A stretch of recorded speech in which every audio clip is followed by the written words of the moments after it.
मैं आप सभी वीडियो देखने वाले जनता जनार्दन से भी अपील करूंगा कि हमारे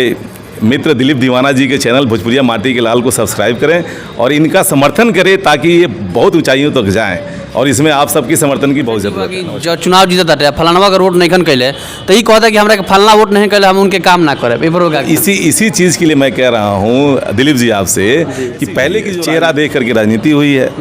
और यहाँ तक कि जो लोगों ने उनको वोट नहीं दिया है उनके साथ दुर्व्यवहार भी करने का काम किया है नेताओं ने। होता है फिलहाल, हाँ बिल्कुल होता भी है। अगर आपको लगे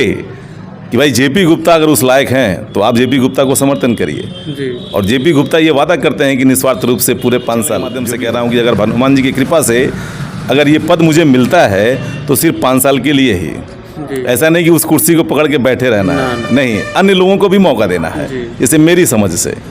और ये पूरे 5 साल में मैं जनता से यही आगे मौका दिया तो निसंदेह है मैं नेता नहीं आपका बेटा बनने का प्रयास करूँगा और पूरे समरसता के साथ में पूरे नगर पंचायत परिक्षेत्र के लोगों को उनकी समस्याओं के साथ, जैसे मेरी समस्या होती है तो उसकी तकलीफ मैं ही समझता हूँ, तो इसलिए हर लोगों की समस्या को मैं अपनी समस्या समझकर उनके साथ चलने का कार्य। बड़ी चीज़ बा कि नगर पंचायत परिक्षेत्र में योग्यता की अगर बात करते नहीं तो हमके तो ये लागत है कि सबसे बड़ी योग्यता ये बा कि एगो निस्वार्थ रूप से कोनो व्यक्ति जौन बा कि समाज के सेवा करे, सबसे बड़ा योग्यता ये चाहिए। जैसे पहले गांव रही तो गांव की राजनीति में जैसे कई लोग प्रधान भइल तो कई लोग प्रधान लोग के कार्यकाल लगभग 20 साल से हमनी के देखा नहीं जा,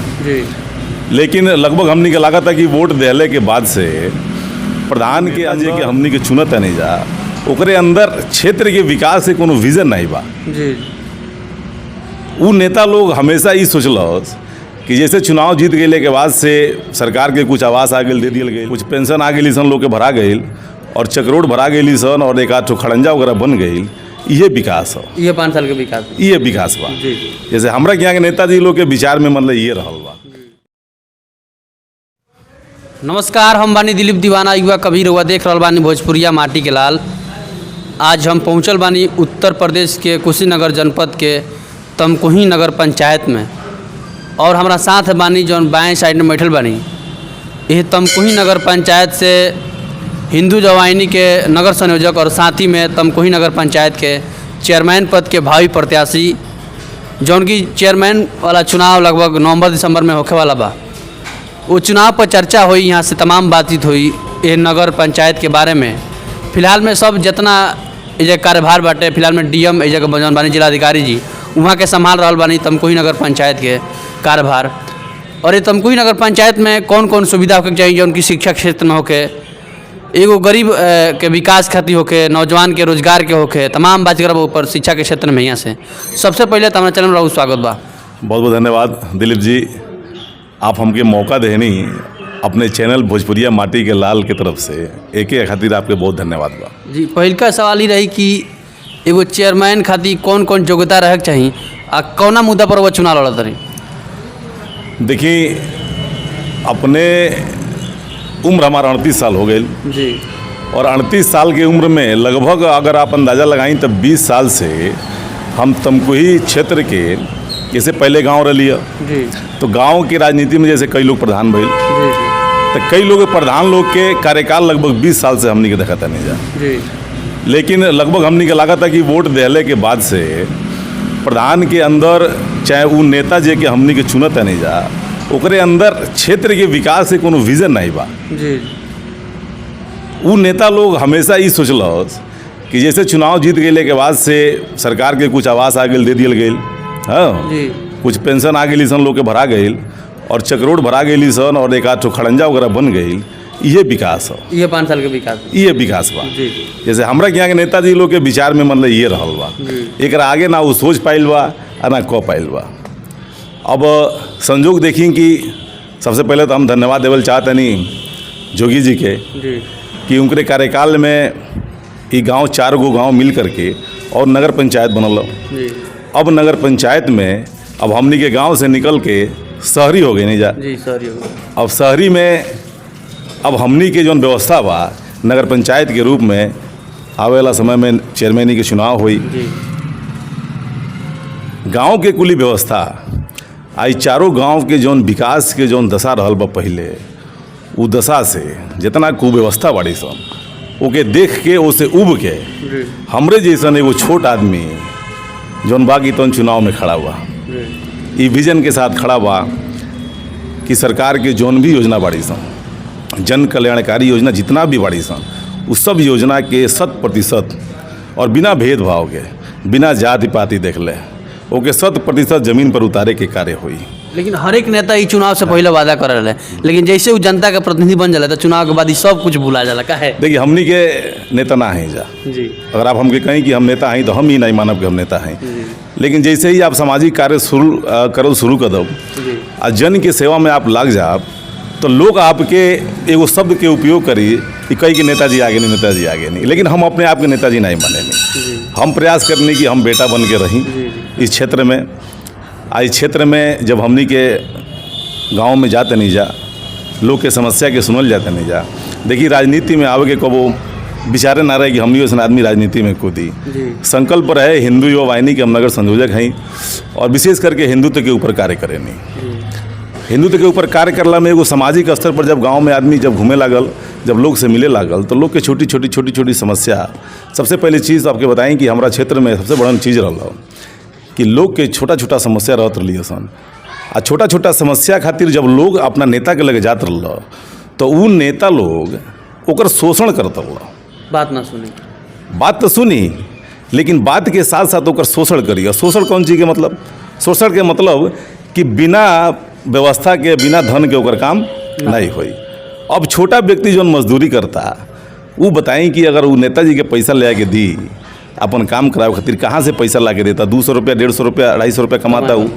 आ छोटा काम खातिर ले जाके नेताजी लोग के पैसा दी तो कितने काम चली ना चली। तो हिंदू युवा वाहिनी में अइला के बाद से सबसे पहले इस चीज़ हम खत्म कहनी कि जे भी अपने इस नगर पंचायत परिक्षेत्र के या पूरे विधानसभा से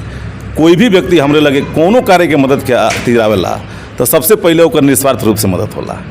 ओकरा साथे थाना जाए हो के, चौकी जाए हो के, SDM के वहाँ जाए हो के, चाहे कोनो विभाग आप देख ली, कहीं ओकर समस्या बा, हमके लगेला कि हमसे अगर समाधान हो पाई तो अपन तेल, अपन खर्चा, अपन पानी लगा के वो व्यक्ति के साथ जा करके ओके समस्या के समाधान करावे के आदमी प्रयास करला। एक साथ साथ इस समाज में कई लोग के समस्या तो बहुत बड़ी सन, आप भी जाते नहीं क्षेत्र में देखा नहीं। जैसे मान ली कई गरीब आदमी बा, ओकरा घर में बीमारी हो गई, ओकरा लगे पैसा नहीं है इलाज कराओ करके, तो हमने लगे पैसा नहीं बा।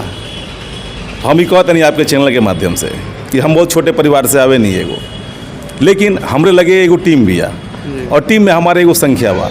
जेमें कहीं ना कहीं तमाम सैकड़ों लोग बा, जेकरा से अगर हम कहे नहीं, रिक्वेस्ट करें नहीं कि भाई हाई फलानवा कि यहाँ कोनो मदद के कार्य बा, आपके मदद होके के चाहिए, तो सबे लोग मिल के थोड़ा पैसा इकट्ठा करके हाँ वो परिवार के हेल्प करे के प्रयास करला। ये पूरा परिक्षेत्र में कहीं भी आपके उसे पूछ लेंगे, अगर केहू के ब्लड की जरूरत पड़ गई तो हमनी के टीम भी है, नौजवान लोग के टीम बा, केहू से कह दिया जाला, केहू चल जाला ब्लड दे देला, वो आदमी जीवन बच जाला। तो माने कि और नेतागिरी में ना रहने के बावजूद भी, चाहे वो बिजली के समस्या अपना कि यहाँ के बीचों में कुछ लोग हमरा के बिजली मंत्री के नाम से कहल जाता है,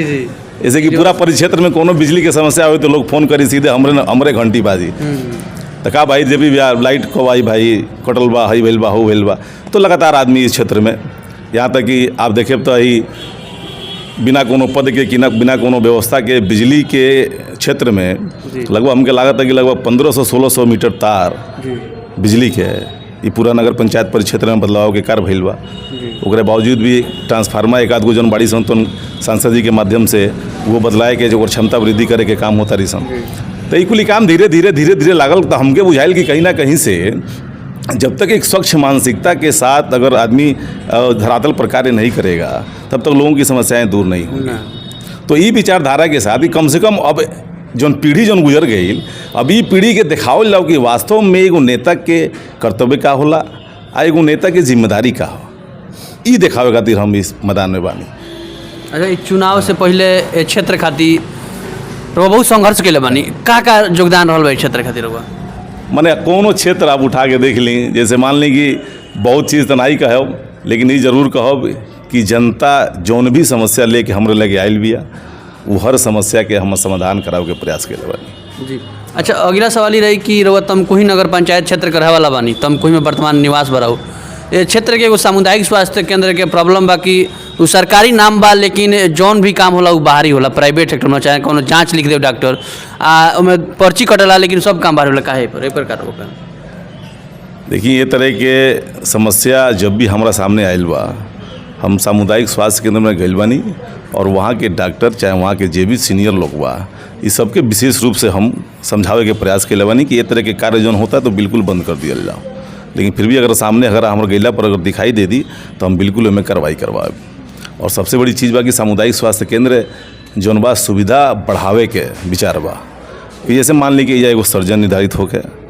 जैसे मान ली एक्सरे के लेकिन कुत्ता अगर काटता गर्मी के दिन में बाटे, सांप को रात में काटला, लेकिन ये उपलब्ध रहे के चाहिए, लेकिन वर्तमान टाइम में ना रहेला। ओके जिला पर माई बहन के अगर कहीं काटत रहे तो जिला पे लेके भाग पड़। नहीं, हम खुद कई गो मौका पर रहल बानी जी। हाँ, जैसे कुत्ता बिल्ली के जौन वैक्सीन लागेली सन, रेबीज के टीका लगेला यहाँ पे, और विषम परिस्थिति बिचवा में कुछ भइल रहला हाँ, जेमें कहीं भी उपलब्ध ना रहला तब कहाँ से उपलब्ध होई। लेकिन हम कई बार बैठले बानी देखले बानी, खुद जाके जायजा ले बानी हम कि रेबीज के टीका लगेली सन, समय से लगेली सन। अब सांप वाला पर हमको जानकारी नहीं बा उतना, हम ना बता पाए। जी बिल्कुल। अगला सवाल ही रही कि एगो नगर पंचायत चेयरमैन पद के प्रत्याशी खातिर का योग्यता हो चाहिए, और ये क्षेत्र खातिर मैंने रमेश साहब का अभी जौन विकास नहीं के भइल, शिक्षा के क्षेत्र में चाहे स्वास्थ्य के क्षेत्र में का विकास हो जाए जौन कि अभी तक नगर पंचायत में नहीं के भइल, और वो बनत तक का व्यवस्था बनाए इस क्षेत्र। देखिए, सबसे बड़ी चीज़ बा कि